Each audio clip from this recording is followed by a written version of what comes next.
Okay, well, welcome everybody. So good to see all your faces and to reconnect in this way. I just love how we can do this nowadays and really feel like we're in the same room. I I shared a bit. You probably saw my Facebook video about how this transpired and the inspiration to continue offering online events. We do have online events already that people, some of you probably already have been joining with Jeff. He does miracle movies every Saturday, and he's been doing that for quite a while, which is actually quite amazing, I think, because it's not just a gathering. He's actually showing a full-length movie through the internet. And so if anyone of you did not know about that, then you can check that out on livingmiracles.org on the events page, and then go to LM Teachers, and you can get all the details about joining Jeff every Saturday for a movie, and he goes into the metaphysics behind it and the commentary and the message. And Anna Carroll, actually, some of you know Anna Carroll from our community. She has just recently begun offering prayer and support group calls where people can also join her, and just, it's really for putting things on the altar, for lifting up any challenges or difficulties that you're going through, and just giving it over to the Spirit, putting it on the altar. So but I felt like, I needed to get in on the action as well, and start being used by Spirit in this online way again. And so this is the first of what may be several online events that I'm going to facilitate for the purpose of coming together and sharing ideas that will lift our mind and keep our mind up in remembrance of the truth, because I think the impetus for this was that we had been hearing from several of you that there was a feeling of like isolation and aloneness on this journey. That it's beautiful when we all come together and have these events where we can all be together online, but then it can feel, when you go back to your life, like you don't have any connection, you don't have anybody to talk to if you're going through something. And of course, we have lots of resources on our many websites, and we have services like prayer and support, where you can set up an appointment with one of our ministers. But still, there's times when we just feel we need more than that. We need something that will kind of motivate us to keep going deeper on this journey, which can feel quite daunting at times, for sure. This isn't like a small casual endeavor that we've embarked on together. The mystical journey into the heart of truth and the remembrance of who we truly are is the most important and I would say the most challenging endeavor that one can embark on in this world, because it goes against everything that this world represents. As all of us who study the Course know, this world was made as a distraction against the truth. And so basically, wherever you look in this world, you're going to find obstacles that are trying to kind of pull you back down into the temptation to believe yourself as a person, and to take it very, very seriously. And to basically use time to try to survive and to gain pleasure and avoid pain, as opposed to awakening and giving everything over to the Spirit, so that we can be relaxed and happy and just flow along, which is how life can be when it's being guided by the Spirit. So I thought I would start off with a song, and some of you may have heard this song. Some of you, I think I first played it. It actually was written by my friend Laura Chopin, and she and I were collaborating. We were in a relationship actually about 2-3 years ago, 2014, so maybe 4 years ago, at the Strawberry Fields Music and Enlightenment Festival, which many of you know, we're having another one of those again this August. But Laura and I, at the 2014 conference or festival, she wrote this song called Strawberry Fields Redux. And Strawberry Fields Redux was kind of a play on the original Beatles song called Strawberry Fields Forever. And and she wrote this song as kind of a kind of riffing off that theme, because the whole festival was called the Strawberry Fields Forever Music and Enlightenment Festival. And it's just a really beautiful song that I collaborated on her with her on, and we sang it on stage, and it feels like it might even be the theme song for this year's festival. So I think I'll just play it for you, because it has some beautiful lyrics that remind us that we're all in this together, that really we're all connected, even when we don't seem to be, even when we're going about our day and we're just feeling completely alone. We can remember that really we're always with the Holy Spirit, and when we're with the Holy Spirit, we're really with everybody.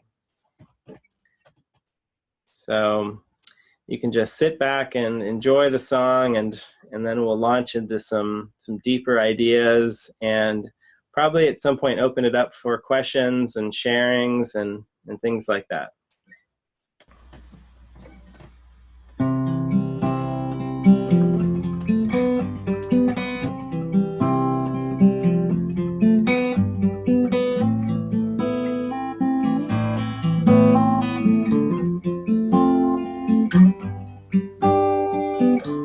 We're all going home, my friends, walking each other down the path to where the suffering ends, and only true love reigns. So take my hand and meet my smile. Let me find myself within your endless eyes. For every step we take together will buy a mile. Let me take you down to strawberry fields where nothing is real but the hand we hold to get there. We come as we are, and there's nothing to get hung about in strawberry fields.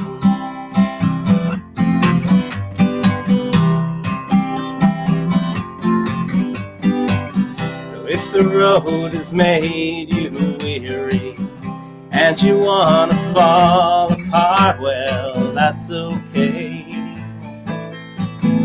Let the pieces fly away and grab the hand that's next to you. Look into your brother's eyes and see the best of you. Nothing can stop us now.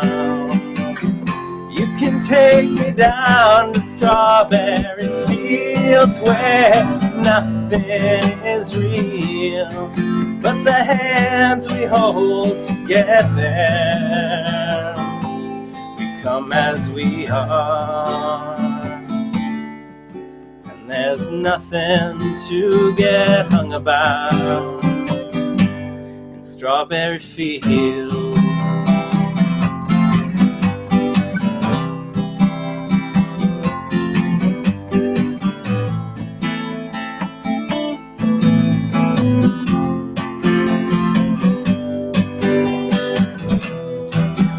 Walls have seen it all. They gave way to the river, and now they cheer us on.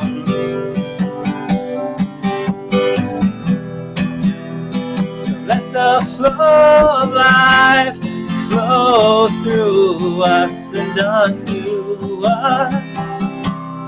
It's our time.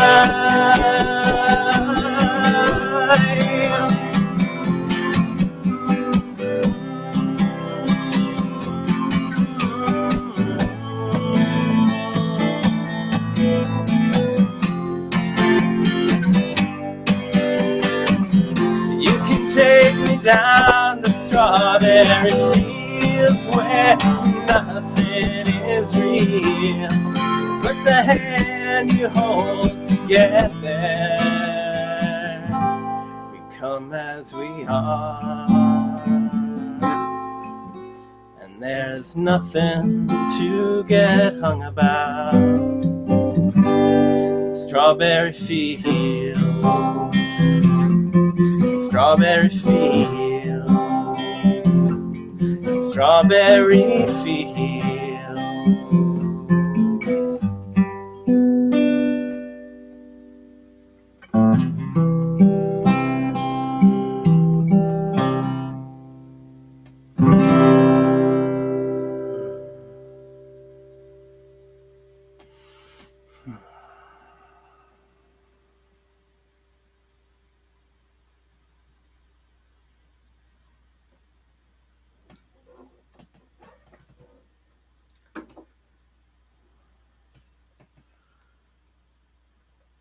Okay, thank you. And I'm just going to unmute everybody, and anyone who just joined can say hi if they'd like to, or you don't need to. Hello. Hi. I don't know if you guys heard me earlier. I wasn't sure if my mic was on. Yeah, I don't know if I did earlier, but I hear you now. Okay. Hello, everyone. Hi. Hi. Great to be here. Thanks. Hi, Dennis. I see you just joined us. Hi. How are you doing? Good. Good to see you. Good to see Hi, you. Kathy. Hi, how are you? I'm good, thanks. Beautiful song. Thank you. Mm-hmm. Thank you. Hi, Peter. Hi. Good to see you. Oops. I'm looking didn't forward realize I was there. Yeah, no, it's funny. You never know if you're being watched on these online things. Oh, am I incognito or not? Well, it's good to have you all in the room with me.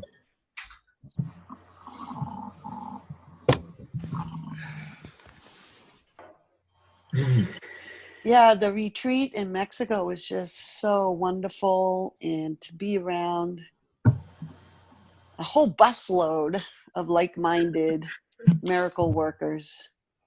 It was just so much joy. And so when you said you were going to do an online gathering, I was like, oh, yay. Because, like, you know, I am back into the world again. But I haven't been able to, like, I've just been in this, I want to say mellow, like a mild mystical experience since I left the retreat. And I'm very comfortable in my little home here, just mellowing out. You know, I had to go to work, but the days went by really quick, came home and just sat in my house again. And I'm just like in this really mellow, peaceful place. And the world is calling me out. They knock on my door. They call me. They send me texts. Come out and play, Kelly. Where have you been? And it's like I have no interest. I'm just not interested anymore. I love, like, you know, that desire. In the center is peace. And that's what I have. That's what I feel. You know, but I miss my mighty companions. I miss just sitting in a room and meditating with everybody. And so this is such a gift, and I just jumped on it as soon as you said you were doing it. Yeah. Very appreciative of it. Mm. I feel the same. Wonderful. Thank you so much. Yeah. Yeah.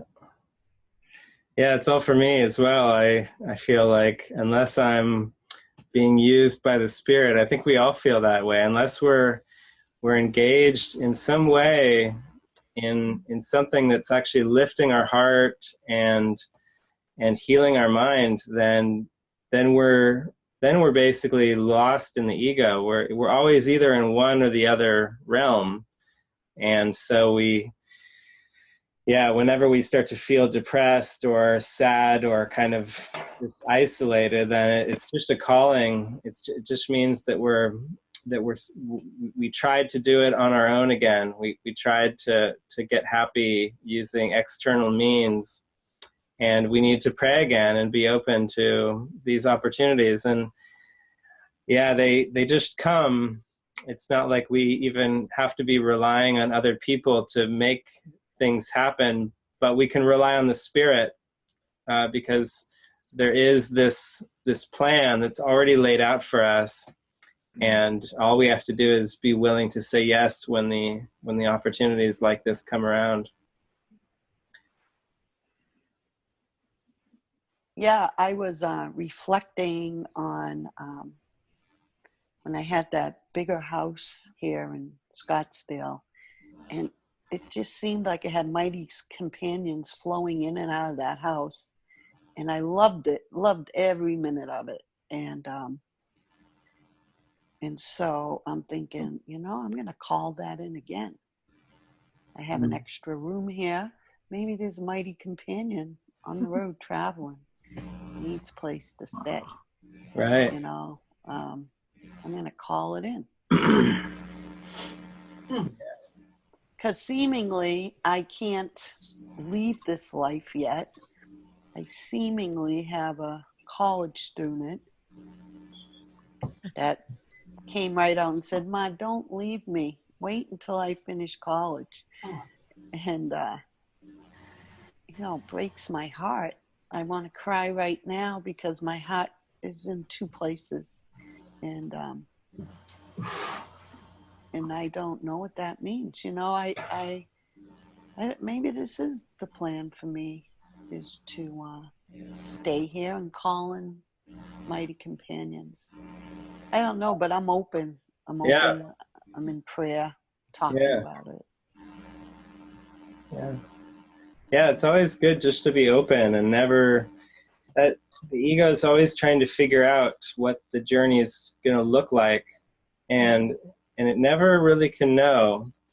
But it's good to watch for how it makes conclusions and how it tries. The ego really wants to know, so it will make decisions and then pretend like, okay, this is how it's going to be. I've decided it's going to look like this.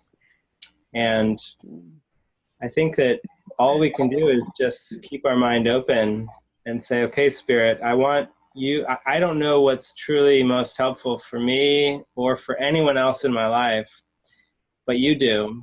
And so just make it obvious and give me the signs and the symbols and give me whatever I need in terms of support. If you want me to make difficult decisions that will feel like a leap of faith, then I need to be convinced. I need you to show me that it's safe and that everyone's going to be taken care of in this plan, and that everyone will be given exactly what they need. So I think that's what we can pray for, is just that the Spirit will make it obvious and that He is guiding us.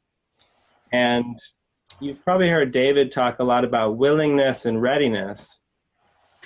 And really our only job is to be willing. And as we're willing to open up and be healed and let our lives be a reflection of Christ's love, then that will increase our readiness for more and more leaps of faith, we could say, which will ultimately have us leap from the world completely so to speak, and be willing to say, okay, I have no need of this. I and my Father are one. But in the beginning, it's just that little willingness that is asked for, and that will bring the opportunities to experience miracles and to be a miracle worker in our lives. So it's good that you're just willing and you're open and asking for the Spirit to make it obvious. Yeah. Yep. Very obvious. I'm hearing a lot of background noise, so I'm going to mute everybody, but you can unmute yourself if you want to talk. So I'll mute all the mics and then just click your little microphone button if you want to say something again.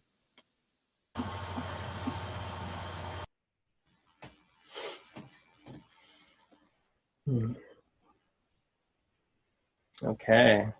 I would like to respond to Kelly. I'm in Sun City West, and I've been putting out a mutual prayer for where I'll be going at the end of April. And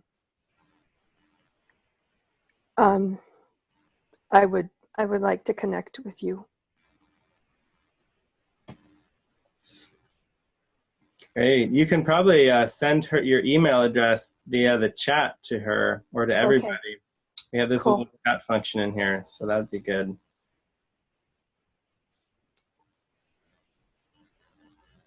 Thank you. Yeah.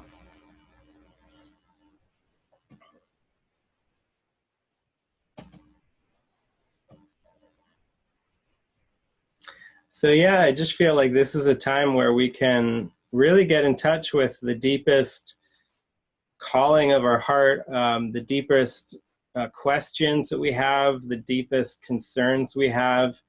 I think if we're willing to be honest with ourselves, then we can really look into our heart and we can feel, well, what is my deepest fear? Because ultimately, A Course in Miracles is teaching us that we are afraid of love. Actually, most of us don't think of it that way. We think that we love love. We want to be in love. We love being loved, and we love loving others. And so we think we love love, but actually the ego is terrified of love, and it does all of these funny little defense maneuvers all the time that we can start to recognize that actually push love away from others and from ourselves, and especially from God. And what we want to see is how it's such a deep fear that we're typically not in touch with it, but we can be in touch with the more specific versions that it takes. And so, for example, with myself, I remember that when I first felt the calling to give up my career, I had a hypnotherapy career for many years, and I really got a lot of healing out of it for the first few years of it. But at a certain point, I think I didn't really even consciously realize that I was compromising. I was compromising on what I really wanted in my heart. And I was choosing to continue to do the career purely out of fear that if I started doing something else, or if I followed my heart and just began talking about A Course in Miracles, which is what I really wanted to do at a certain point. I wanted to just, teach the ideas of forgiveness and talk about that instead of trying to help people quit smoking and lose weight. I wanted to really talk about the deepest version of healing, which is forgiveness. But at the time, I had a lot of credit card debt. I had a house with a mortgage. I had a whole life in Austin, Texas, and I just continued doing what I thought I had to do to maintain the status quo. And of course, at the time, I don't think it would have been helpful for me to just, quit everything when I first started to feel the calling, I wasn't really ready to make any kind of radical life changes. But at the time I think it would have been sped up a little bit faster and maybe a little bit quicker in terms of the changing of my heart if I had been consciously aware that I was afraid of the unknown in terms of my life circumstance, and afraid of what would happen if I actually followed my heart and made no compromise in that regard. And that's really always what the fear is what will happen to me if I follow my heart and I stop compromising with what I really feel like I want to do with my life, moment to moment. And with my time, it's really a moment to moment thing. Sometimes we can really feel like we're just burnt out and we need to relax. We need to close our eyes. We need to be still. Maybe we even need to go into our room and just have a good cry.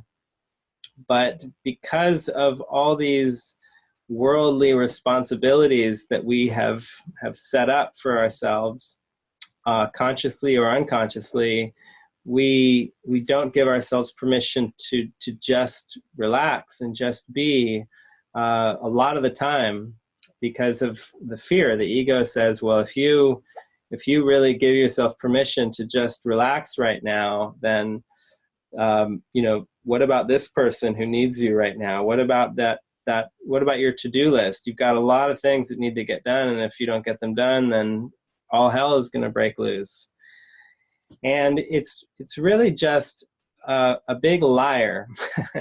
The ego is a big liar that is just constantly lying to us and trying to keep us from being happy and relaxed. It always wants us to be on the hamster wheel and chasing after goals and outcomes that it actually knows will not bring us any happiness. The ego actually knows that nothing we do in form is going to bring us any happiness, and it doesn't care.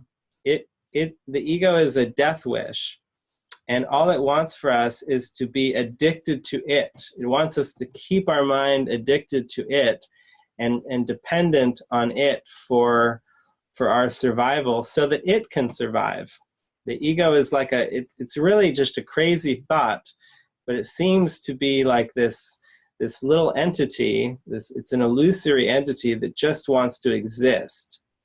And we've given it the full power of our holy mind, which is the full power of God, basically. We've given our God-given mind and power completely over to the ego. And so it's no wonder that we have these other theologies in the world, like Christianity with the devil, and in most religious systems have some form of a devil, like an all-powerful evil entity. And really, it's just the ego, which is nothing, but it certainly doesn't seem to be nothing. It seems to be very active and very powerful, and it's in our mind, and it's telling us things that never really make sense. But they seem to make sense as long as we're identified with it. And so we really just want to use this time together today and every day. As Jesus says in the Course, your time every day should be devoted to miracles. We want to use this time to really open up to miracles right now. And a miracle is really just a shift in perception. It's where we suddenly have an aha moment. We see something that we didn't see before, and we have a new perspective that is higher, that is aligned with the Holy Spirit's way of looking at things. And so if you go into your heart and you begin to ask yourself, what is it that I'm truly afraid of? And also, what is it that I am truly wanting? Deep down, if I could just have my life be any way at all right now, what is it what would I really want? And we have, over in the Living Miracles Metaphysical Center in Camas, Utah, where I've lived quite a bit over these past years in community. Occasionally, David, when he's there, he'll call us all together and he'll ask us to share what we really want.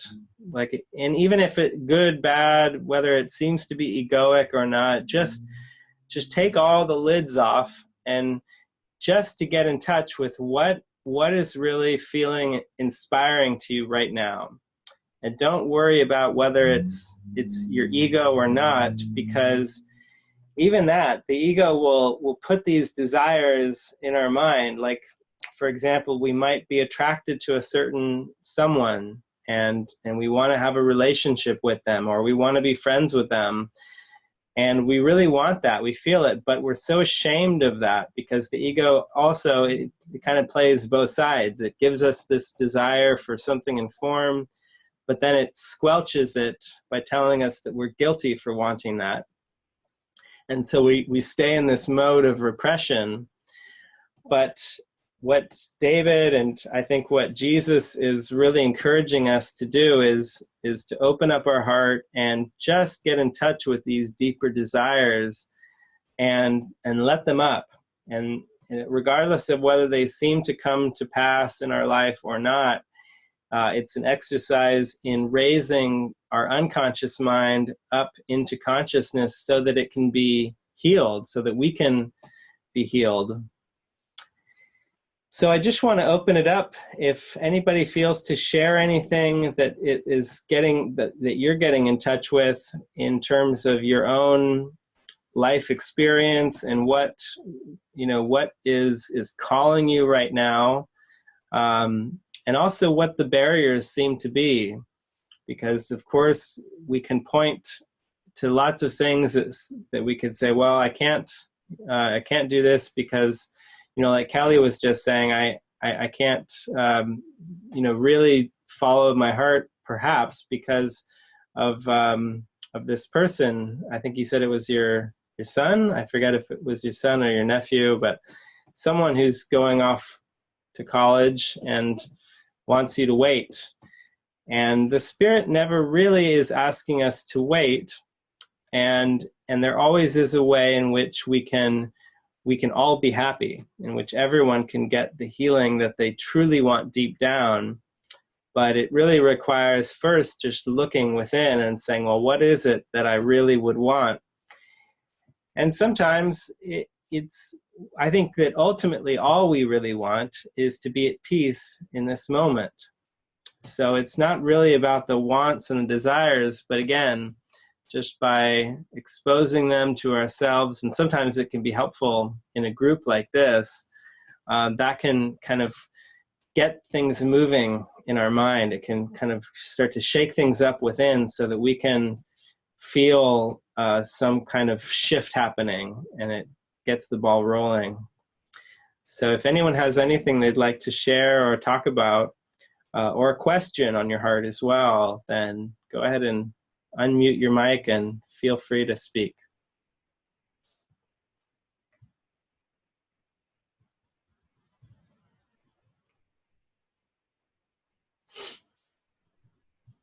Okay.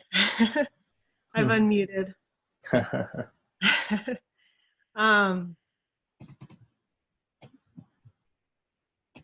Going to the retreat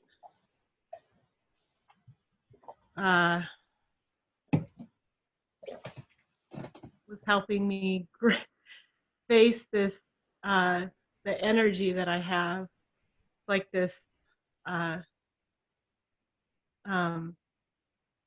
pounding in my heart, which I have right now, just to share, just to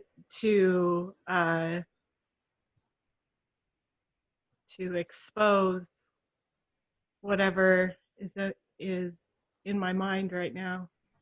And I just, it's the holy relationship that I want to go deeper with. And so I feel like that's what this is for that. Yeah. So. Thank you, Renee. It's very Yep. courageous to just open your mouth and not know what's going to come out even. Sure.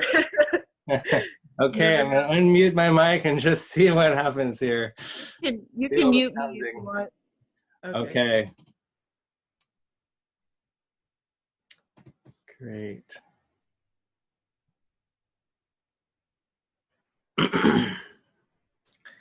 Yeah, I feel I've had many experiences at these retreats. I remember when I first started coming to Living Miracles events, and it was exactly the same for me. I just would be at these retreats and feeling all this love, and then there would come a point when we'd have a session and I could feel that I was supposed to speak, but it was so frightening. I could feel my heart starting to pound and like, oh my gosh, everybody's gonna see through me if I open my mouth, and then I'm gonna disappear. I don't even know if I had that conscious thought, but that's the feeling. It's like this feeling that I'm gonna be seen through, and usually it actually feels like I'm just gonna feel like a big puddle of shame, and it's not gonna be a good feeling.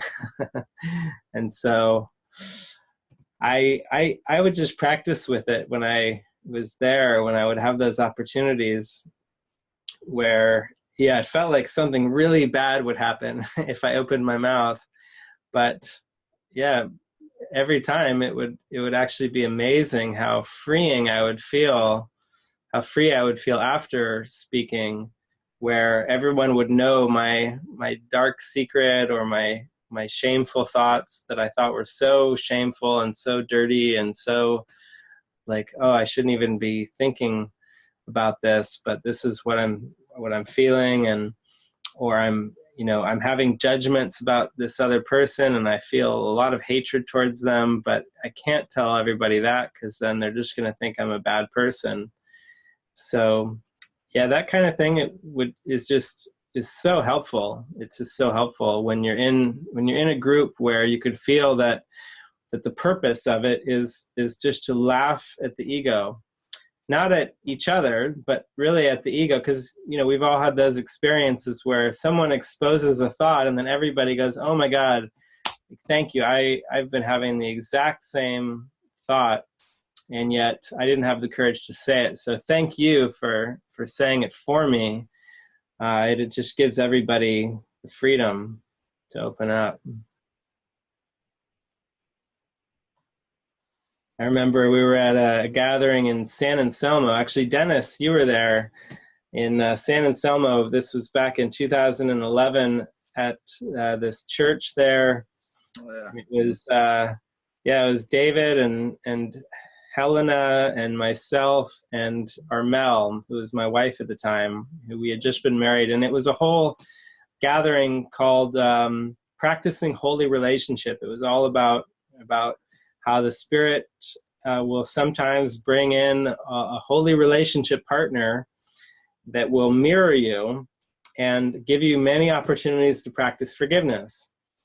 And we, at one point in the gathering, the whole gathering was about holy relationships, and there was this man there, and he raised his hand and said, "Well, I know that the Course says you're not supposed to want a special relationship, but gosh darn it, I want a special relationship." And everybody laughed because I think everybody was feeling that. If they didn't already have a relationship, they wanted one, and they wanted a relationship that would be given by the Spirit. And I think it's just beautiful. Like letting those kinds of thoughts up is very healing. And then of course, it may come to pass, it may not come to pass, but we have to be willing to at least ask for what we want verbally sometimes, really just for ourselves, so that we can feel that we're not repressing anything anymore, and so that we can release the guilt. Because if we want something but we feel guilty about it, the Spirit will sometimes have to wait until until we first have released the guilt before he can bring that into our lives. So it's all just this exposing of the ego that we're doing together. Susan.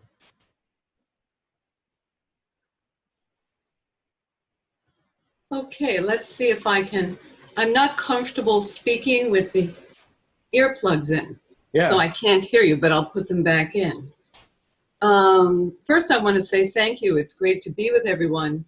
And Erik, I've told you I'm a long-term course student, but I've never had community with the course. The couple of groups that I experienced were short-term, and I felt maybe it was a projection of my own ego, but it wasn't true. You know, it just didn't feel right.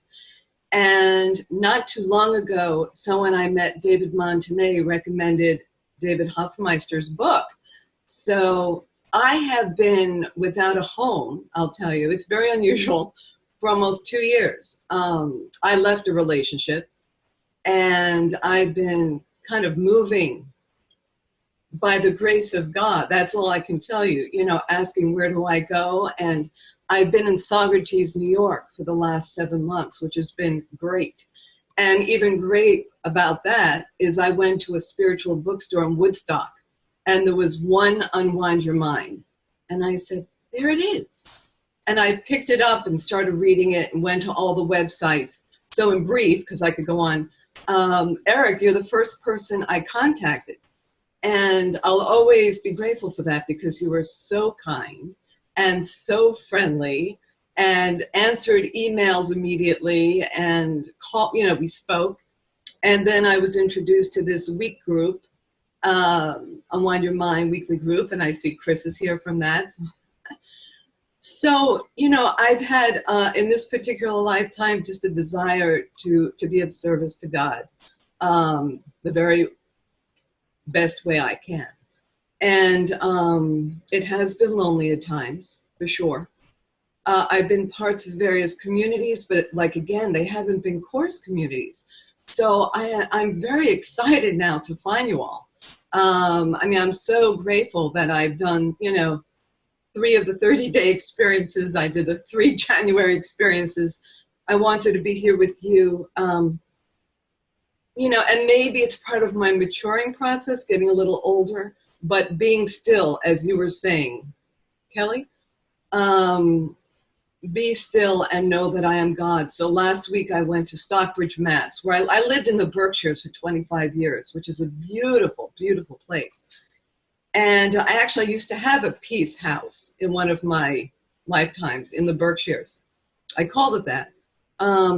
But here I went to Shrine of the Divine Mercy, which I love because there's a grotto, and I just love being there. So I guess if there's a little sadness, it's friends of mine that I love and I'm close to. And I would wish them, so I have to release that desire for them to be on the path that I'm on, you know, and to give them the human dignity to be who they are. Maybe you could speak a little to that, because I have friends, there are a couple in this house, so I'm being a little quieter, that are very, very dear to me. One is very, very spiritual, and there's a, you know, it's possibly my ego, of course, that's saying, you are distracted. You know, I feel like, my God, just come into one workshop, look at the course, you know. But it's like, I'll tell you, with my first husband, with the husband I had, I have one daughter too. I used to leave the course open for him. And then one day he just said, you know what, Susan, you should go be a minister. You should go be a pastor. He didn't want to hear it. So that's a question I have, because it's been coming up with, like, I have another very, very dear friend whose whole family was broken up because her mother and father, they became, the father committed suicide. The mother became a Jehovah's Witness. And they were all divided by that. So she feels like she's losing me, even though when I'm with her, I'm loving and we have fun and we laugh, but we can't go as deep as I can with people I'm just meeting here, because I know we share this. So maybe I'll just share that much now and you can respond to that. Yeah, thank you for raising that up, because I think that's a really that's really the core of the resistance that we have to following the Spirit, is this sense that it requires that we abandon those who we've loved in our personal life growing up and as an adult. And there is a sense in which that happens, but it's all really in the perception of it, that we are either feeling the sense of sadness and abandonment versus the inspiration and the joy of it. I have a very large family, a very close family. It's like I'm not Italian, but when I meet Italians, they say, "Oh, you have like an Italian family or a Mexican family," like those big families that all like have fun together and party together. And then I also have a lot of close friends that I grew up with. But as I began to go deeper into the Course, I began to experience that I had less and less to talk with them about.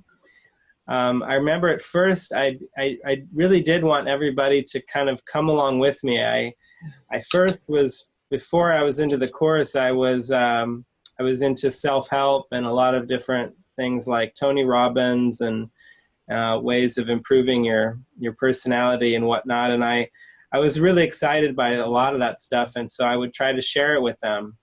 And they would basically laugh at me most of the time. Like, "Oh, Erik, you're just into all that self-help stuff. Like, what are you going to read another book about how to do this and that?" I'm just going to mute your mic, Susan, because we're hearing a lot of noise on that side, if you don't mind. But yeah, the thing that started to occur to me was that it was really a matter of me following the Spirit and trusting that He had everybody else, and that if I were to follow my path, it may seem like there's a separation happening between me and my friends and family, but it's a required separation. It's not a real separation, but it's like an illusory separation that's required in order for us to finally meet again at the very top. It's kind of like we've all converged on this mountain, and we really want to get to the top of the mountain, but we're kind of stuck in a cave on the mountain. And we are feeling the calling ourselves to leave the cave and begin to walk up the mountain. But each of us has our own unique path. And we, as much as we try to bring everybody with us, we really have to trust that if they're not feeling the calling to come with us at the same time, then it must mean that it's more helpful for them to take another path that might go a completely different way around the mountain, but that we will see them again at the top. And that's really the only place that we're going to be happy and that they're going to be happy. And as long as we stay in the cave and we're trying to kind of make do and trying to have a sense of relative happiness with them on that level, then there's always going to be this feeling in our heart that there's something more, that there could be something more. So in my experience, it's been quite an interesting journey where I did just stop finding reasons or any motivation to communicate with old friends and family over the years. It was like the contact became less and less frequent, and I just always had to keep an open mind, but to really remember that if I started to feel any guilt about it, then I needed to deeply join with the Spirit within and look at the source of that guilt, which is always some form of the ego saying, "Well, you're abandoning everybody." And it would even come out of people's mouths. Like my dad, he saw me taking major steps on this journey. And when he realized I wasn't interested in coming back home for these family reunions anymore, and that the annual camping trip with the whole family, I stopped going to that every year. things like that, he would get very frustrated and very sad. And he would come to me and say, Erik, it's like you're abandoning your whole family. And I just had to be very present with that when that would come at me. I'd have to just get really still and go within and pray for what is the most healing response, because I can't feel, I can hear what he's saying and I can see his perspective, but I also know that I really don't have a choice, that I could perhaps seem to hold on and just compromise and do things that feel, unsatisfactory, or, go to family reunions or parties, even when I don't really want to. But really the only way for me to bring a blessing to others is by following my heart and doing what I know I'm supposed to do. And over the years, he said that to me several times over the years. And then each time I would just have to share with him what was on my heart. Well, that I'm just doing what I feel I need to do. My calling is to be with God, and I know that if I follow God in my heart, then I'm going to be most helpful to everybody. And then over the years, he would start to say different things to me, like, wow, you're really an inspiration to me. I'm starting to think of you as my guru. My dad would say this to me. Or I would have different friends and family just come up to me when I would see them, because I would still occasionally go to these family things when I was guided. I really had to always check in and pray, am I guided to do this? And they would come up and say things like I'm really, really happy that you're doing what you love, Erik. I've missed you. I wish I could see you more, but I see you on Facebook and you're happy and you're shining, and that's really what I want for you the most. So it was like I started to then get the reflection that all they truly wanted from me was my happiness, and that's what actually made them happy. And it also gave them, probably on some level, the permission to make leaps of faith in their own life that they wouldn't have dared to make before, without having someone else kind of do it first, just to demonstrate that it's possible. And so we just have to keep the bigger picture in mind, I think, that we're doing something that is very rare. The mystical journey is very, very rare in this world. Very few people are willing, not to mention not ready, to begin questioning their core beliefs and values as a human being, and open up to the possibility that they don't have a clue about what's really going on. And that's what we're doing. That's what A Course in Miracles is saying to us. It's saying you have to to practice, to learn this course requires willingness to question every value that you hold. And only thus will you remember that nothing in this world is valuable, and that not friendship, not family, not sleep, not food, not money, nothing in this world has any value, but that God has value, the truth has value. And that when we're open to that, then God can sort of guide us to the symbols which will seem to help us remember that. And as we take that journey, it's like, I remember when I was just about to get married to Armel, and some of you have heard this story, some of you haven't, but it was a very radical kind of Holy Spirit arranged marriage that happened to me back in 2009. And I remember when I had the choice, when it came to me that I could, and David was there, everybody could feel it. This was a guidance coming from the Spirit to get married to this woman that I actually didn't really know very well. I had just met her like a week before. And suddenly the Spirit's guiding us to get married and go on a world tour together. And it was just all so mind-blowing. And I said, but this is crazy. Like, what is my family and my friends are going to think I've just completely lost my mind. And I remember David said to me, well, just think of this as your St. Francis moment. And he said, you know that movie, Brother, Sun, Sister, Moon? I don't know if any of you have seen the movie Brother, Sun, Sister, Moon. It's about the life of St. Francis of Assisi. And there's a part in the movie when Francis finally takes his big leap of faith, when he gets so joyful, he starts throwing his father's clothing out the window, because his father is a clothing manufacturer, has this rich business, all this expensive, and he says, give it all away, it's all worthless, look at the lilies of the field and how they neither toil nor spin, and we store your treasures in heaven, not in earth. And his father just gets enraged with him and grabs him and kind of drags him to the city square, the middle of the city, and calls upon the bishop to come out and give him a sentence. And Francis, basically, the bishop finally comes out, and Francis says, I just want to be happy. I just want to follow Christ. I want to be humble. And, the bishop can't really sentence him to anything. And Francis ends up taking off all his clothes and saying, I renounce everything. I give you, he gives everything, he gives the clothes in his hand to his father and says, I give you, these are your clothes, and I give you my name as well. And he says, I think the father says, but I'm your father. Shouldn't children respect their father?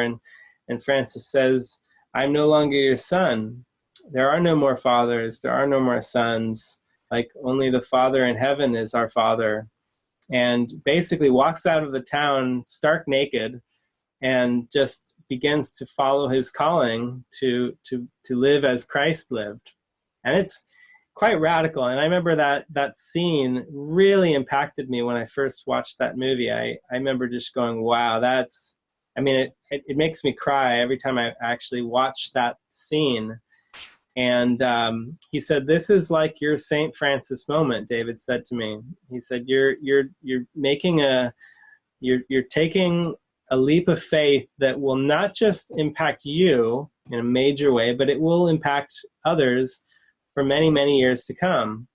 And it's a huge calling. And that's actually what all of us are doing every single time we say yes to the Spirit, even in a tiny way, even if it doesn't involve some major life change, even when it's just to sit down and meditate and spend some time with God instead of rushing around and doing things we think we have to do, that decision has a huge impact on our mind, and it ripples out to all of time and space, actually, even to the past and into the future, because it's all really one big projection. It alters the whole dream with every decision we make to listen to the Spirit and not to the ego.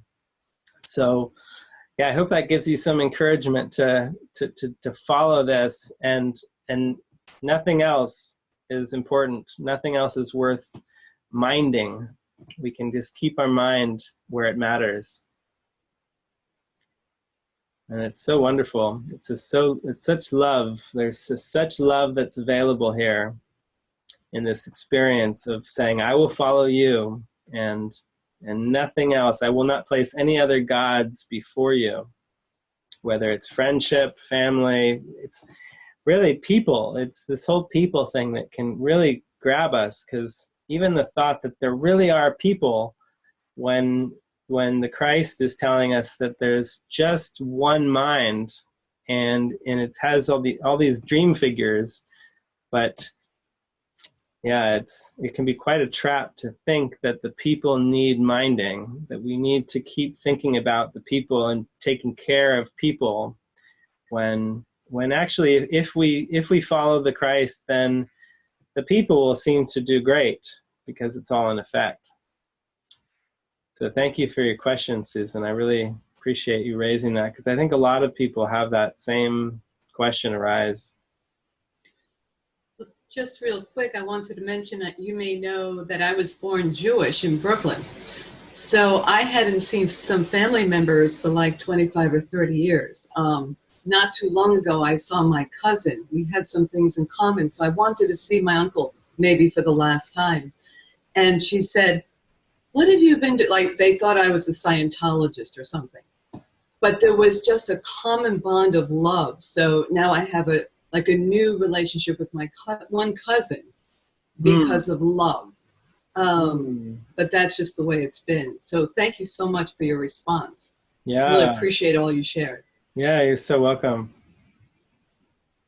Yeah, and it does all come back around. Like with your cousin, I can feel that, because again, as I've continued to go deeper, it's like when I do see the old friends and the family, there's such a deeper relationship there. It's not based on the special things that we used to connect around before, like baseball or girls or sports or whatever we used to have as our common thing that we would join on. It's like, as I've began to see that none of that really has any value, and I've gone deeper, it's like now I'm in this place where when I do meet those who I've known in the past, we can only really meet on this level of truth. And we may still talk about things in the same way. We may still say, so how are your kids doing, and what's going on with this and that, but there's really a purpose underneath it that's much, much deeper. It's really just about connecting in the love, and it's usually just a brief connection that lasts for as long as is needed for us to feel that, yeah, we're still together, we're still one, we're still brothers and sisters.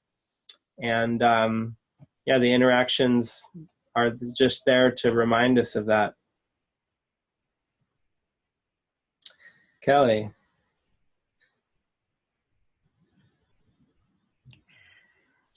Yeah, it's something that you were saying about the people, like they're really not there. And like that's like really an ego trip to think that we're helping people by following our heart. And like I was a member of Alcoholics Anonymous for over 30 years. And I was asked to speak, and basically I was an elder in the community because I had so much time. And when I spoke, people listened. People would come up to me and say, oh my God, I loved what you had to say. It really helped me. And I honestly really felt like I was in my purpose there, and I was doing God's will. And that's where I was supposed to be. And then I was guided to leave. I left AA. And I don't miss it. I don't miss it one little bit.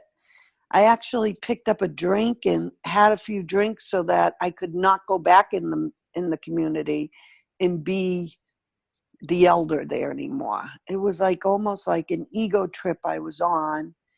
And I'm not an alcoholic, I'm not a body. I didn't want that label on myself anymore. I feel like my spirit, I have, I don't know, I just didn't resonate with it anymore.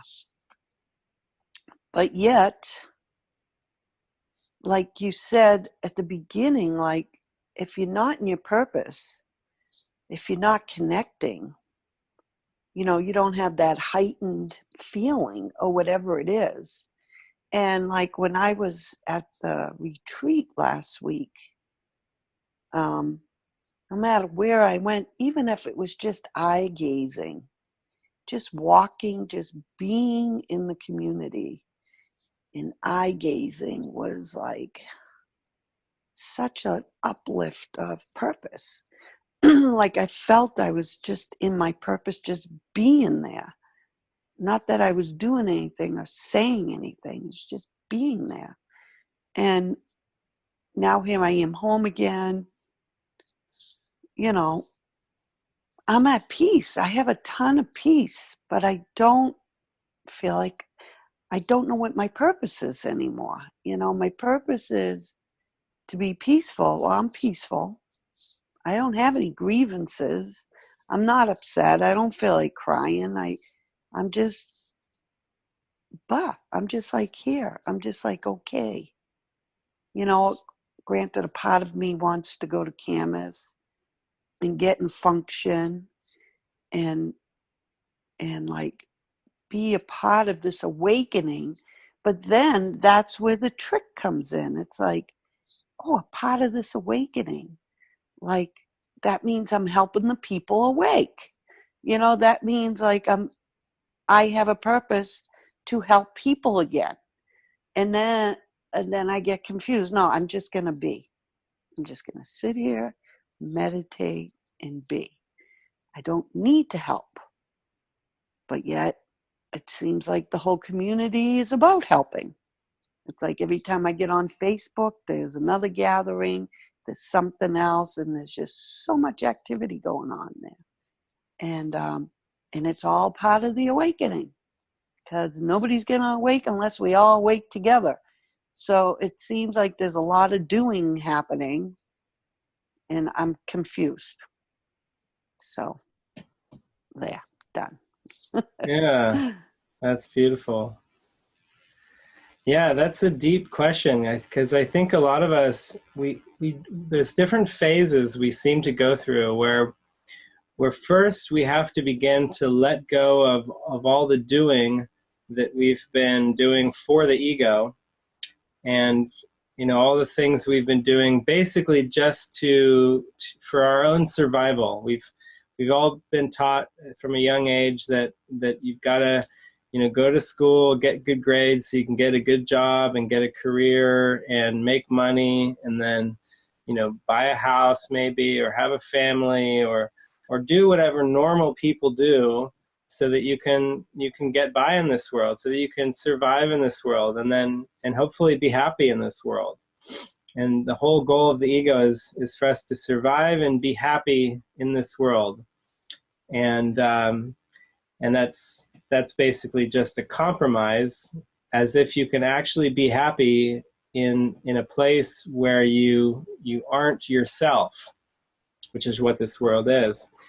Now, when we start to follow the spiritual path, of course, the first part of the phase is to begin to see that all that busy doing for the ego needs to begin to dissolve. I need to be open to a whole new way of living, a whole new way of looking at things, which means relaxing and being still more of the time, and praying and asking and waiting for the Spirit to move through me, instead of making decisions on my own and being what the world would call proactive and trying to achieve certain goals.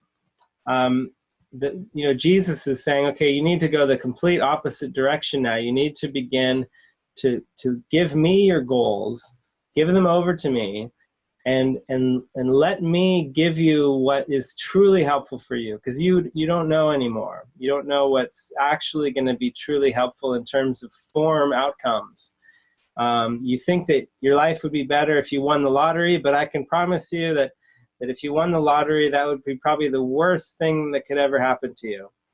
And so we're saying to Jesus, okay, I'm open to you showing me what would actually promote my own awakening, and not the awakening of me as a person, which is, I guess, that's how we all have to think of it.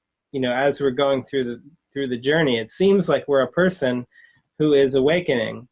And he's really ultimately going to convince us that there was never a person there at all, that we were never awakening as a person, but we were simply a mind that thought it was a person, and that's where it's all headed.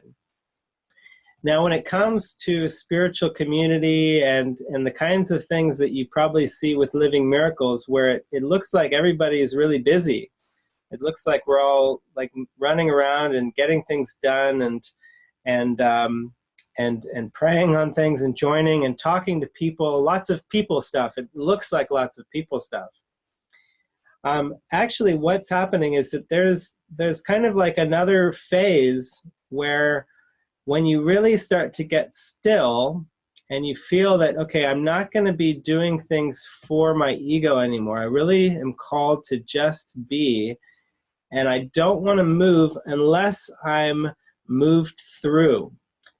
Miracles are involuntary, Jesus tells me, and so I would like to experience it. I would like to experience myself being guided by the Spirit like a puppet, where it doesn't feel like I'm the one who's making things happen anymore, but I can feel that God is just kind of moving through me.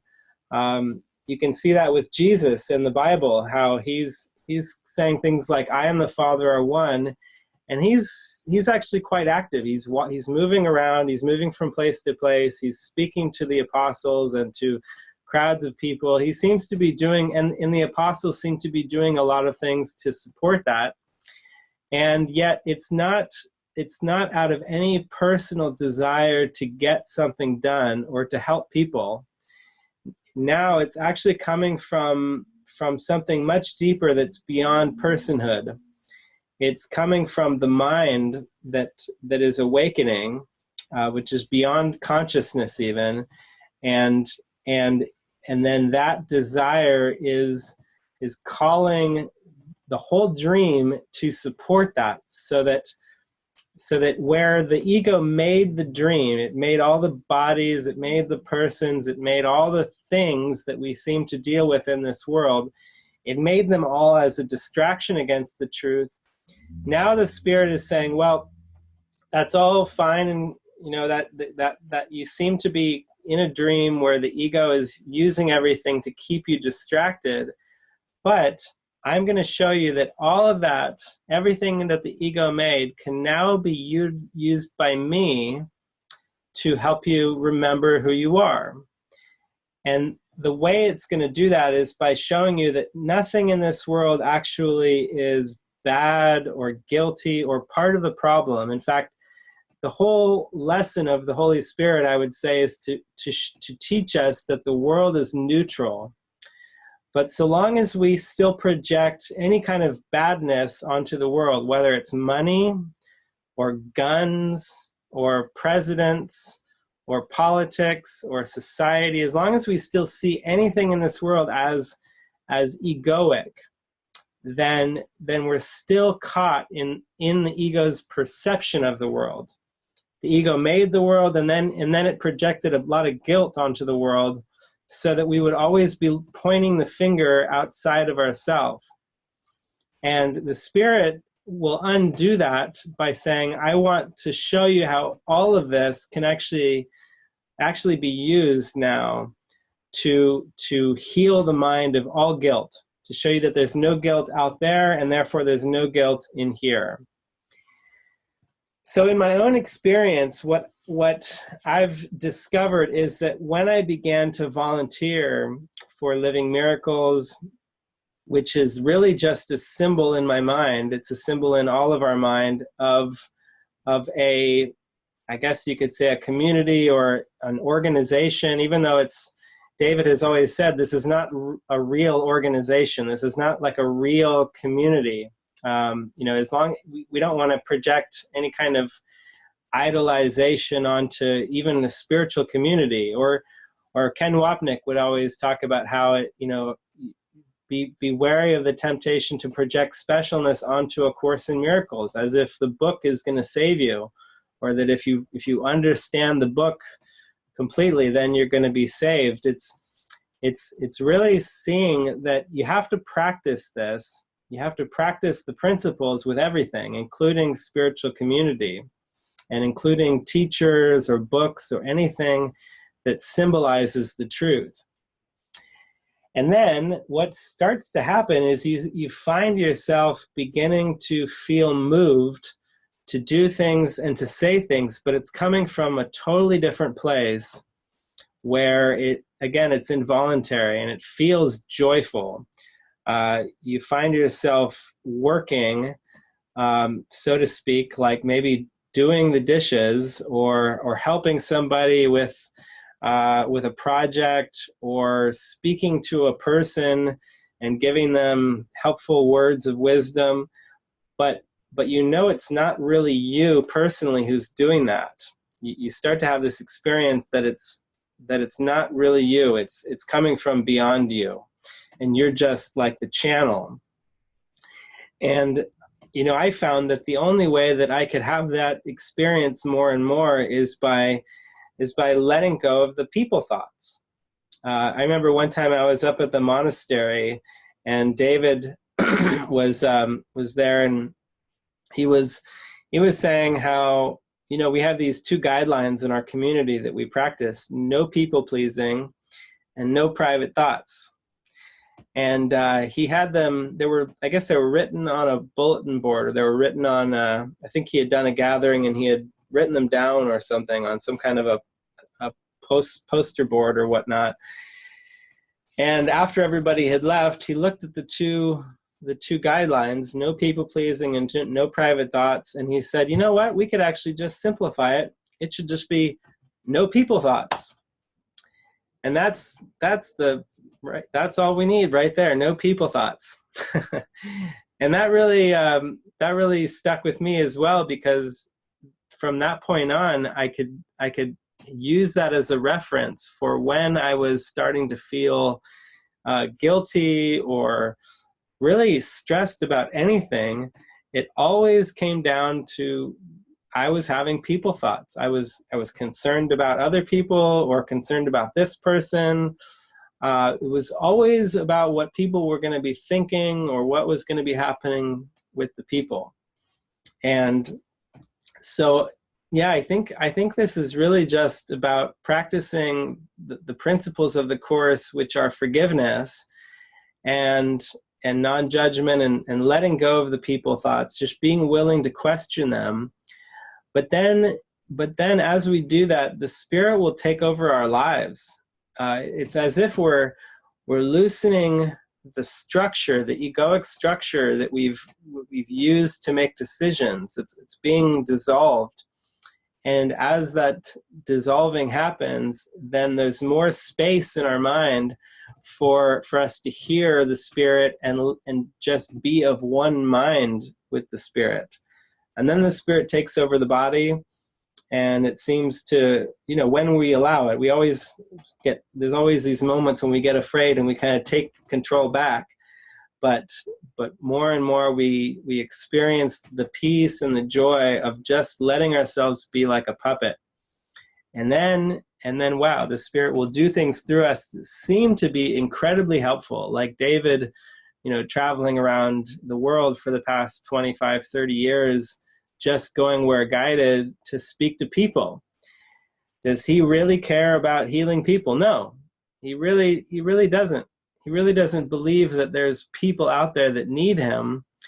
But the Spirit knows that when you are giving your life over to this purpose, then the only way to be convinced is to use the symbols of personhood and bodies and people and everything else in a way that is loving and helpful, that the mind can recognize as being good instead of bad.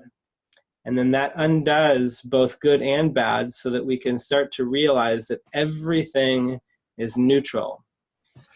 And so that's kind of maybe more of a scientific or metaphysical way of explaining it. But in my experience, it's just been very, very natural to open up in that way and be used in ways that look very helpful to people, but really they're coming from a deeper place, and they're just convincing me that it's all neutral and that it's all one. Well, I know, like when I was in AA, I know Jesus spoke through me, because after I would speak, I wouldn't even remember what I said, hardly. And it was just such a moving, like I miss that. I miss the Holy Spirit working through me. And there was lots of opportunities in AA, because I would go and sit in those meetings. And if I was felt to speak, I would speak. If not, I wouldn't. And I really felt like he was using for some reason. And then all of a sudden, I walked away from it all. And I was like, oh my God, was that my ego that walked away? Or was it really the Holy Spirit wanting me to walk away? And and maybe I'm just in a transitioning time right now because, like I said, I feel a lot of peace. I am just in quiet. It's like it's a quiet time for me right now to just listen. Yeah. But it's like I don't have a place to go anymore. So, you know, who am I listening to? You know, like, how is he working? You know, I just have to trust. I trust that I'm where I'm supposed to be. And it's for the mind, for the peace of not my peace in my heart, but the peace of our mind, the mind, everyone's mind. Yeah. Yeah, that's good. I think that if you just are devoted to you know, resting in that stillness and just being open, and you know, you'll have lots of opportunities to practice true empathy and being non-compromising, especially if you have people, you know, coming at you saying, hey, where are you? Like, come on, let's go out and party, or why don't we go do something fun?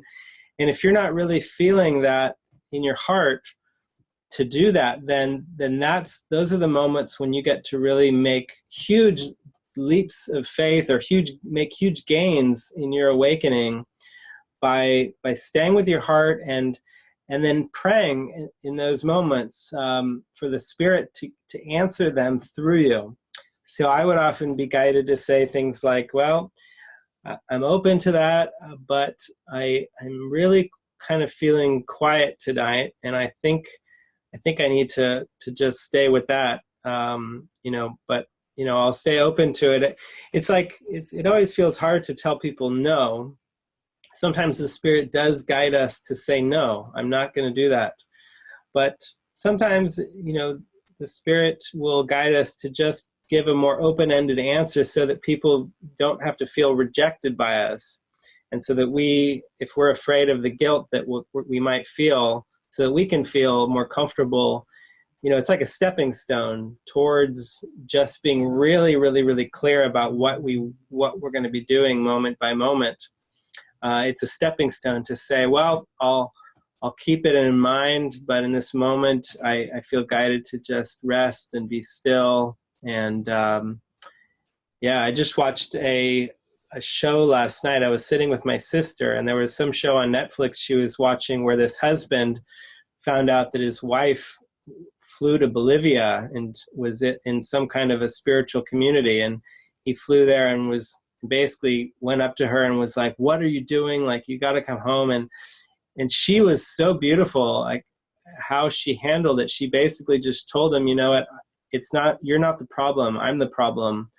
I've been compromising for years and years and years, and I haven't been following my heart. And I need to just have some time on my own here so that I can really get in touch with who I am again, because I haven't been compromising. I haven't been following my heart. And he just got really, really, really angry at first and tried to convince her, and even tried to physically drag her at one point. And she just said, no, I'm not going with you. I've made my decision. I need to do what is best for me right now. And, you know, I'll be available on Skype if you want to talk, but I'm not going with you back to that life right now. So I think that all of us are going to be called to make those kinds of communications with certain ones at one point or another.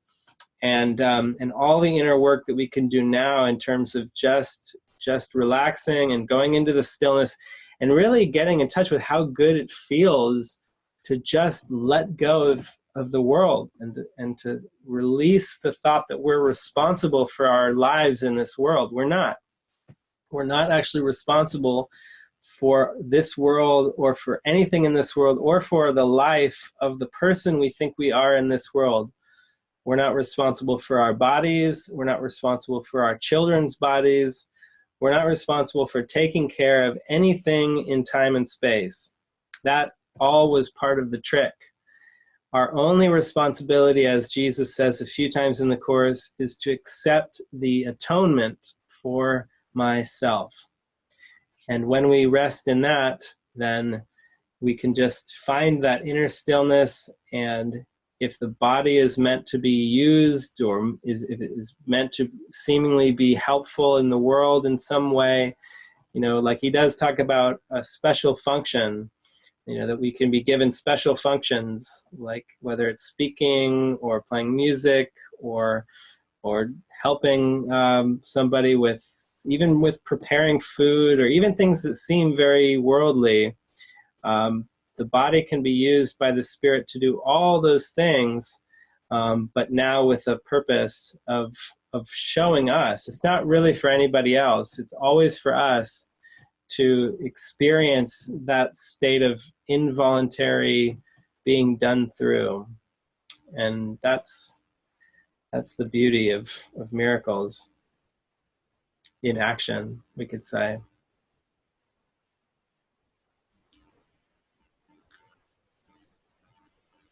Yeah, you can just unmute your mics, anyone who has a question. I'll just let you guys unmute your own mic if you want to speak. Yeah, I was just, part of my focus has been after I retired, just trying to decide, I don't know, just trying to be inspired, but not being inspired much to do anything but study and rest and be at peace in my mind. And that continues to be the focus, but there is some movement for me to get out and do things, and that's what I've been doing.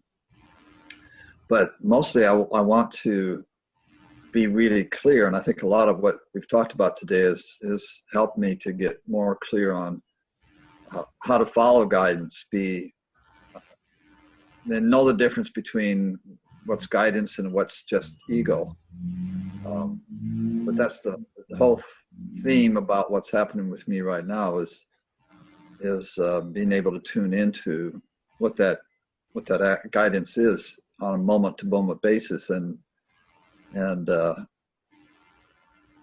because so much of the time when I ask for help to see this or to know what to do, I get nothing. So I just, and even with small decisions about things that happen that maybe I should do or shouldn't do during the day, I ask, and I don't seem to get anything in terms of an answer. So mostly what I'm doing is just focusing on doing the lesson for the day and forgiving and keeping my mind at peace and still, and not worrying so much about the decisions, and just going kind of with what is I'm moved to do without thinking about whether or not that's coming from ego or not, and letting it be revealed to me over time whether or not it's I'm actually listening to the ego or I'm listening to spirit, so that I get that clarity just by living life. And it feels kind of awkward for me to stop and ask, because it seems like I'm not getting the answer a lot of time, and I'm not sure if part of the answer just comes from I'm at peace in this moment, but usually I'm kind of in a quandary about whether or not I'm actually making a decision myself from the ego or not, but then I let it go. Yeah, that's really helpful to raise up about guidance and whether we're following the spirit or the ego.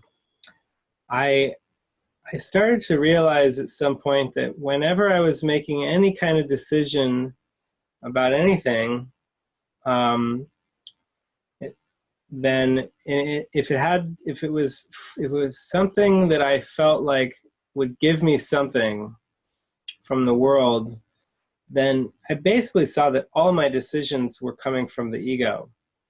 And then if I wanted to follow guidance, if this idea of following guidance started to come in, then basically I needed to just stop making decisions and then just kind of watch and see what happens. Like, what would happen to my life if I stopped making decisions and I simply kind of flowed now, of course, it's like it almost seems like we need to make decisions in this world. There are times when we need to make decisions.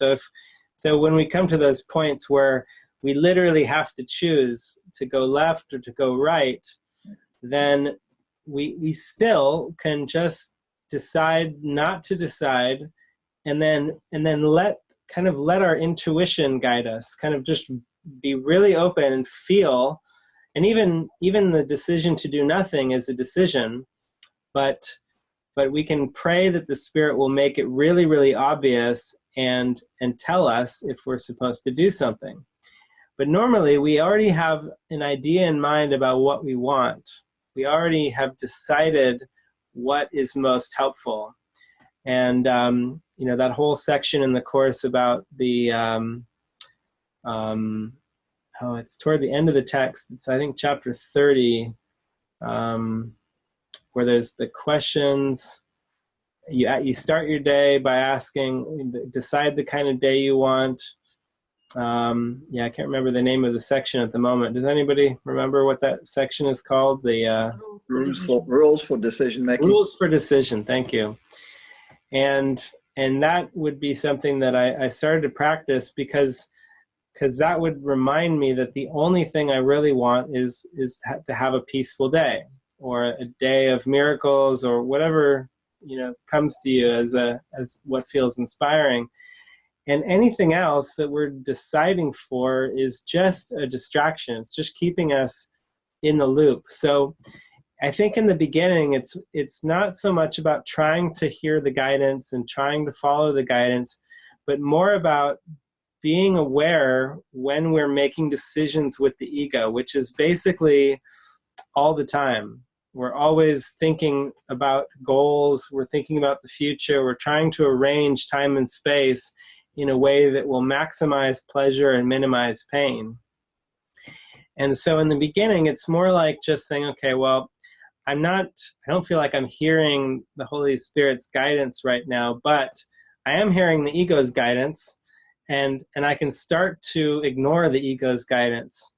And I can start to just say, well, I'm just going to be still, not physically still. It's not about just doing nothing necessarily, but if that helps you get mentally still, then it's good to get physically still too sometimes. And just say, okay, I'm just going to relax and trust that if I'm meant to do anything, maybe I'm not meant to do anything. Maybe I am just meant to sit on the couch right now or in my room and be quiet. But if there is something that you want me to do, God, then make it obvious.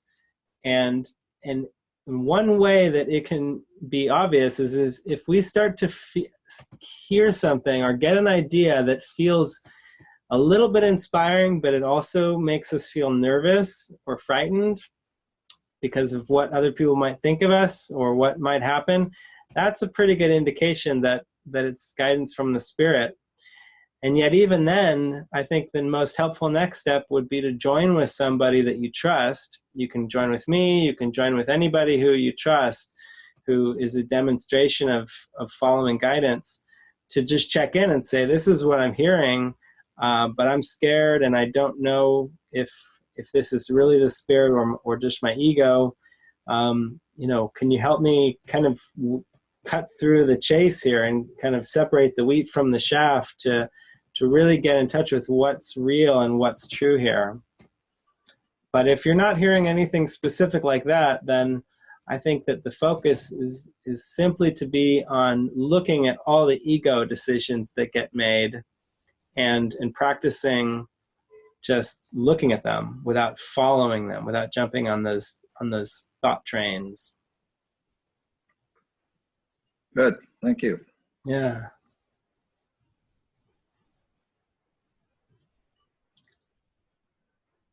I just wanted to share something. Yeah. After the retreat, I had a lot of activity in the mind, just a lot of things that were just a lot of I guess you attack thoughts, but as I was going through it, I didn't feel like they were attack thoughts. It was like they were, yeah, I was just not seeing that. I'm seeing it more now. And there was a point a couple days ago where I was really, my mind was spinning, and I reached out to Laverne and had a quick Skype with her, and that just really helped me come back to looking at what I really want, and yeah, being able to look at all the thoughts that came and see them another way. Yeah. Yeah, sometimes that's all it is that we just need to reach out to somebody that we trust. And there's usually a lot of fear. Of course, the ego doesn't want us to have these kinds of conversations. It doesn't like this at all, and it doesn't like us to be joining with mighty companions. It doesn't like that at all. Mighty companions, no. You can join with your family and your friends and those who you have a special relationship with. The ego's happy about that, as long as you're reinforcing special relationships that are based on blood connections or hobbies or other things that the ego made, then it's very, very happy and satisfied, and it's resting content. As soon as we start to say, well, I need to be joining with mighty companions who are devoted to the truth, then the ego will start to throw in sabotage in our mind and basically tell us, well, you're not worthy of talking to them, or they're too busy for you, or they might tell you, they might try to control you, they might brainwash you, or they might tell you to do something that you don't really want to do. Better to just meditate and just do nothing. Just do nothing. So the ego can use the do nothing thing, the I need do nothing, for its own benefit. When we actually are feeling something in our heart calling us to take a step or to reach out to somebody, and we yet, we say, no, I don't need to do that, I just need to do nothing, then that will just keep us stuck, and we will be sitting on our couch feeling kind of depressed and kind of bored, and I'm not hearing anything. But that's where we just have to say, okay, maybe I actually am hearing something, but I'm not accepting what I'm hearing, or I'm not wanting to hear that, because I actually think that the spirit doesn't really have any interest in us just sitting around and doing nothing, unless we are so addicted to being busy and doing lots of things that we need to really, really stop. We really need to stop. And there are certainly a lot of times when that is the case. I'm not saying that doing nothing has no value, but I've discovered too that oftentimes the spirit can make much better use of me doing something or saying something to someone that is outside of my comfort zone. That will crack something in my crack open something in my mind, a belief or a value or some deep grievance will get healed through that action, through that communication, that I couldn't have really seen on my own. The Course is extremely focused on the holy relationship. And the holy relationship really doesn't have anything to do with persons, but because Jesus knows that we believe in personhood very, very, very strongly. At the core of our existence, we believe in it. It's at the core of our ego belief system, is this thought that I'm a person and you're a person and we're all separate persons. So the Spirit needs to use that belief system to unwind us from it. And so oftentimes it will be to reach out to mighty companions, or to pray on, how can I be of support? How can this body be used to serve others who are devoted to this path? And so while it's not really about people, it is about using the symbols and letting the Spirit use the symbols that we believe in to undo the belief in personhood. And so all of our resources, everything in our life needs to be kind of repurposed in order for us to see that it's all neutral. So it's good. You probably will begin to get more and more prompts about, reaching out, offering support, letting the body be used by the Holy Spirit in ways that may seem mundane, may seem very normal, but are actually supporting the extension of these ideas to the world. Even though it's not really about reaching the world, it's a symbol that we still relate to. And if you're just feeling to be still, again, when those kinds of thoughts feel like when they're not really resonating, then just being still and doing nothing is probably the next best thing. So it's kind of just being open to anything, open to whatever the Spirit might direct the body to do, moment by moment.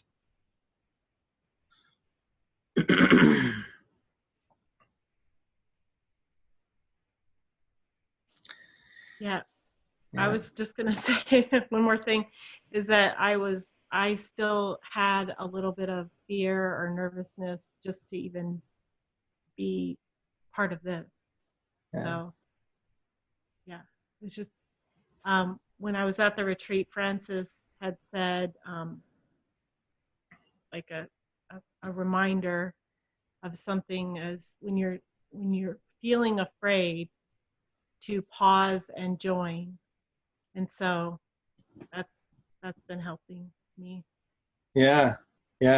With any time I'm feeling resistance, or to go the other way, to go the other direction, or if I get wrapped up kind of in the thoughts that I need to make a decision about this or that, and then I get confused. And that was what was going on before I talked to Laverne. Was I was trying to make a decision about something. So mm-hmm. Working. Okay. Yeah. Well, we've gone about an hour and 45 minutes, and I feel like we're probably getting pretty close to the end. I'll probably play a closing song soon, but I just wanted to open it up in case anyone had any last really strong, anything strong that you feel to share, or a burning question, or anything like that. And then, yeah, I know there's going to be more opportunities like this as well, but you can just unmute your mic if you do have something that you feel to share. Yeah, hi everyone. I would like to share. Actually, it's something to kind of put on the altar, because I had gone through this story about my idea about enlightenment, which was closely connected to living miracles. It was like obsession with this, to get into this form, so I would prove to myself that I finally made it. So it was kind of interesting to watch these ideas for a couple of weeks and really get kind of really deep into all these beliefs about what my path should look like in form. And somehow it would always come to this: I need be with living miracles. And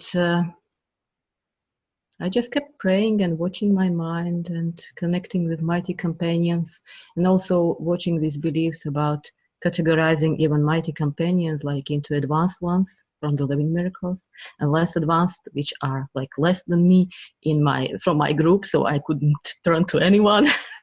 because I was so special. So it was like lots of praying and just watching and noticing things. And after all, I was given such a mighty companion whom I could really relate to. And it's not a special relationship, it was just the feeling that she's so honest, so I can be honest as well. And that was final breakthrough, that I was able to share with her everything what was on my heart. And it felt so beautiful and light, like, wow. I simply can quietly watch this dream, this scenario, which is being played out right now in front of me. Watch this character and not to try to control her path in any way, because everything is about my interpretations anyway. So if I have in mind that I'm going to judge myself, I'm going to judge the others, and that's how I'm going to feel, but it's not really necessary. So it's just, yeah, I have become really peaceful in this sense, and really grateful for being able just to watch instead of forcing certain things to happen.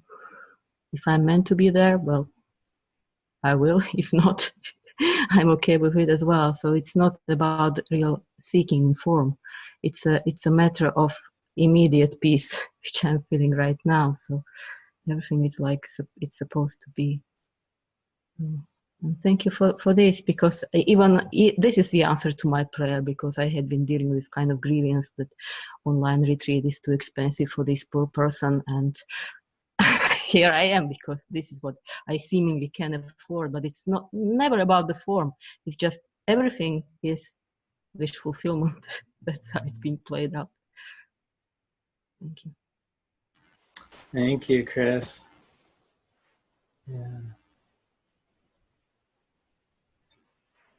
Yeah, whatever we seem to need to help us with our spiritual journey will always come to us. If we're just saying, okay, God, I want help and I want to be at peace, then whatever we seem to need will always be there. We're never denied anything. And if we're meant to be at a retreat and yet it seems to cost money, the money will come. Or sometimes we're being guided to trust that whatever we thought we needed the money for, we won't need it anymore. It will come in some other way. And I think that, yeah, just through the communication with each other and continuously sharing the thoughts, we're always led to the right decision that will truly serve us.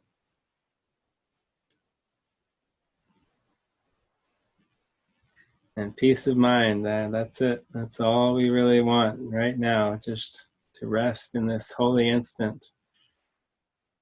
Just be always here. Everything is always right here.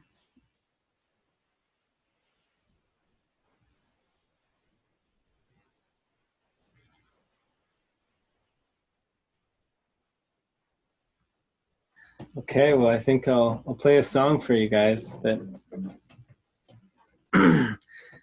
that will kind of wrap this up in a nice little package. This is a song that I wrote several years ago called It's Only Me.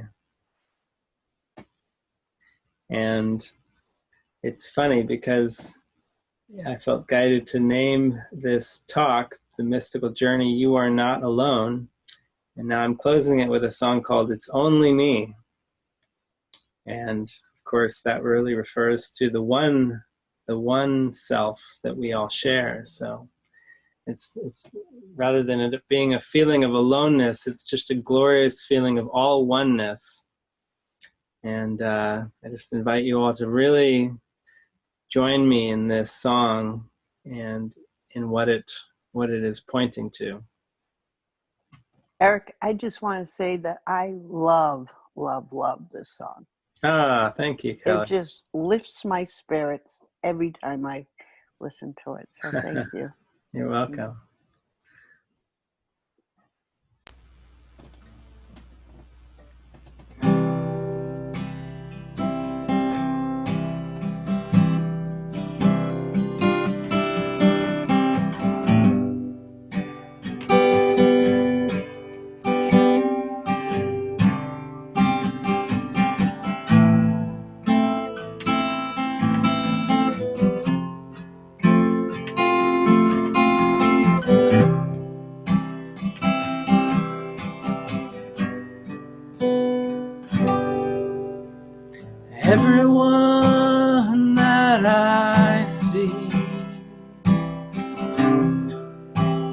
Everything I perceive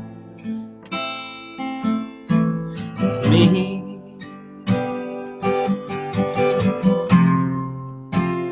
Now I'm free.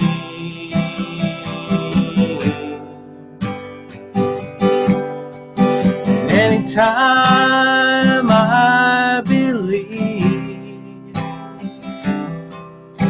somebody else is the cause of my grief, I need to stop. See, I am deceived, 'cause it's only me. I am the dreamer of this dream. I've just got to learn to see. It's only me.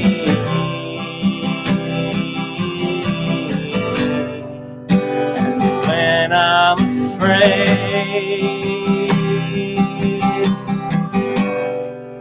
it's only thoughts that I have made. There's no one outside to blame.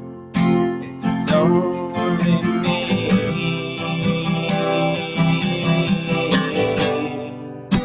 And I am free.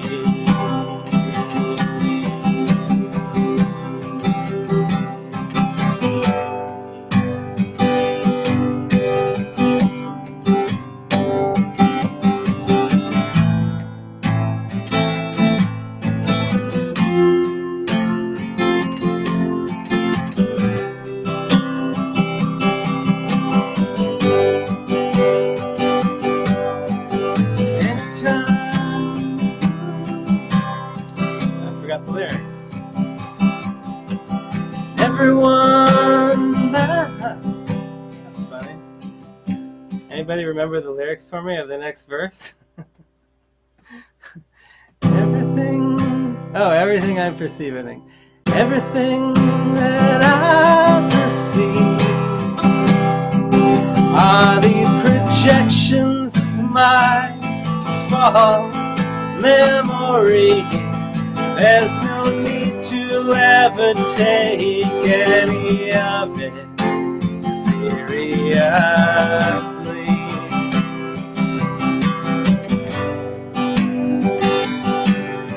It's all that's ever seemed to be of time was just a foolish fictional storyline.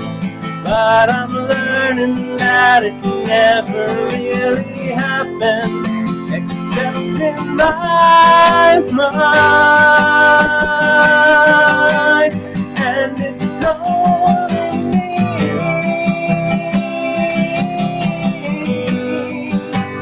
I am the dreamer of this dream. I've just got to learn to see. It's only me.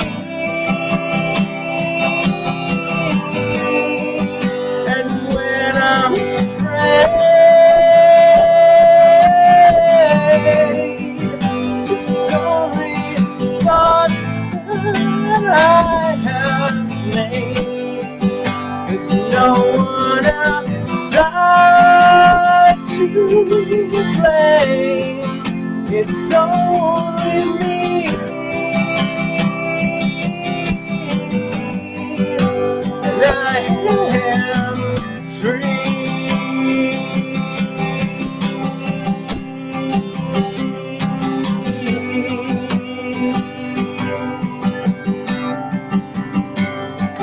Yes, I'm free in the innocence I see.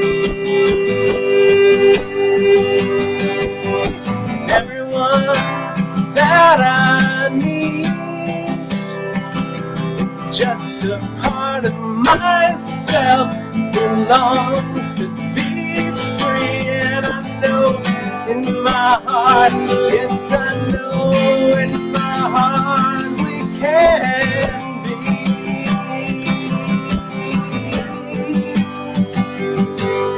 Cause nothing is in the way except an insane thought that said I'm full of shame.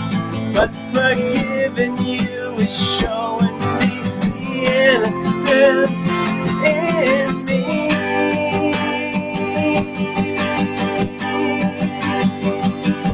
And I'm free.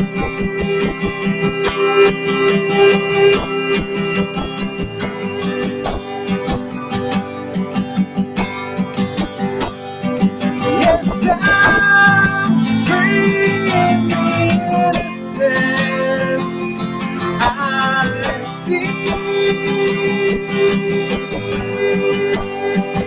Yes, I'm free to love, and I'm free to shine, and free to share this peace of mind. 'Cause I'm one with you, and you're one with me, and we share the same soul eternally.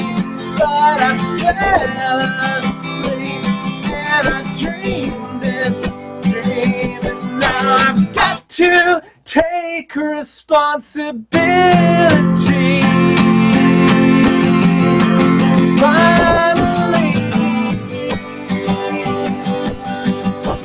'cause it's only me.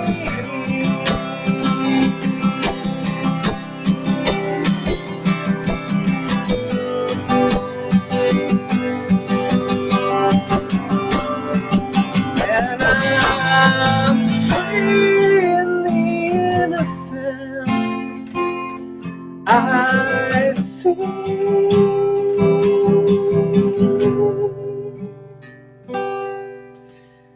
'Cause everyone that I see, and everything I perceive, is me.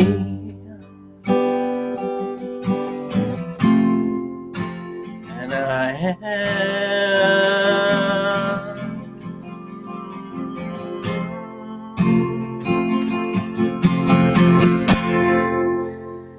I am free.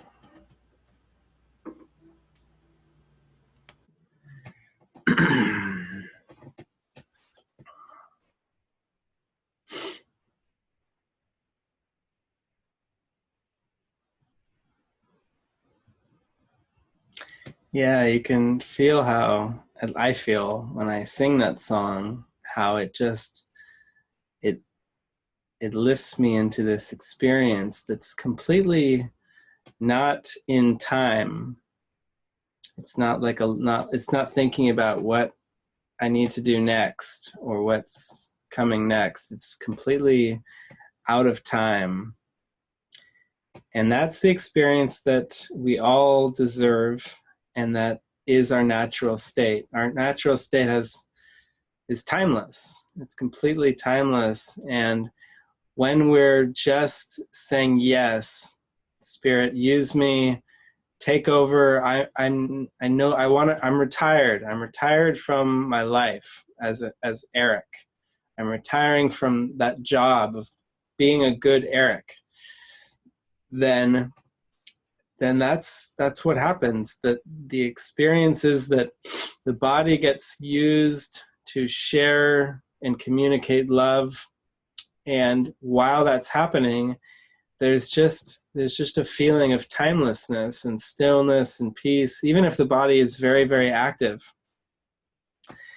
And yeah, we're all starting to get glimpses of that more and more. And when you have those glimpses, just really nurture them and practice praying for them more often. Ask for that experience, and it will start to come to you more and more until it just eclipses everything else.